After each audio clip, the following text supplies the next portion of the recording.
Welcome back. The third chapter and subject is history.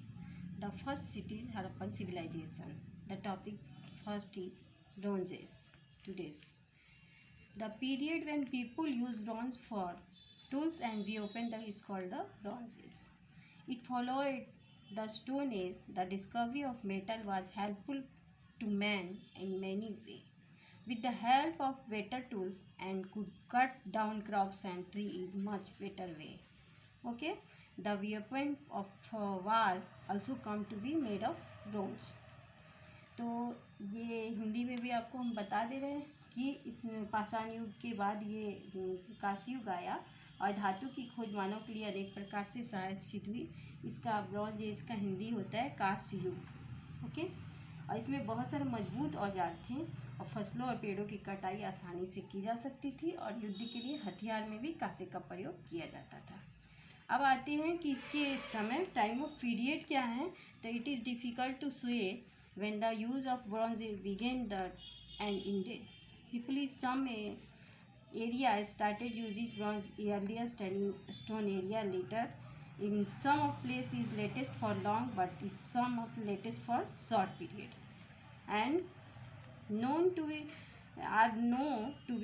earliest ones to use bronze about 3050 BC, and the Chinese made use of bronze until some time between 1050 100 BC and 1000 BC. So, we many place of Bronze Age roughly and between 3500 BC and 1500 BC. That is period Bronze Age. And the second topic is the earliest civilization, जिसको हम लोग बोलते हैं प्राचीन सभ्यताएं, प्राचीनतम सभ्यता जिसको बोला जाता है। तो इसके बारे में डिस्कशन करेंगे। Define The all over the world different civilization flourished in the river valley. 4 great civilization developed, some 5000 ago. Okay, and the first is the Indus Valley in India, or that is one another name Harappan civilization. Indus Valley and Harappan civilization. And the second Egyptian civilization on the bank of river Nile and northeast Africa. Second is okay, and the third is the Mesopotamia civilization on the bank of Euphrates and Tigris river. Okay, and Mesopotamia arise and west Asia and the Mesopotamia की सभ्यता जिसको बोला जाता है वो tigris और Euphrates नदी के किनारे विकसित हुई थी, जो पश्चिमी एशिया वेस्ट एशिया के नाम से हम लोग जिस जगह के नाम से हम लोग जानते हैं वहाँ पे विकसित हुई थी ये civilization. And the last is the Chinese civilization in the valley of Hwang Ho and Yangtze river. ये इस जगह यहाँ जो ईस्ट एशिया की जो सभ्यता थी चीन की चाइनीज सिविलाइजेशन, ये ईस्ट एशिया में विकसित हुई थी। तो ये हमारे चारों सिविलाइजेशन जो हैं ये चारों ये इसके बारे में प्राचीनतम सिविलाइजेशन है और इसके विकसित होने के क्या कारण है, डेवलपमेंट होने के।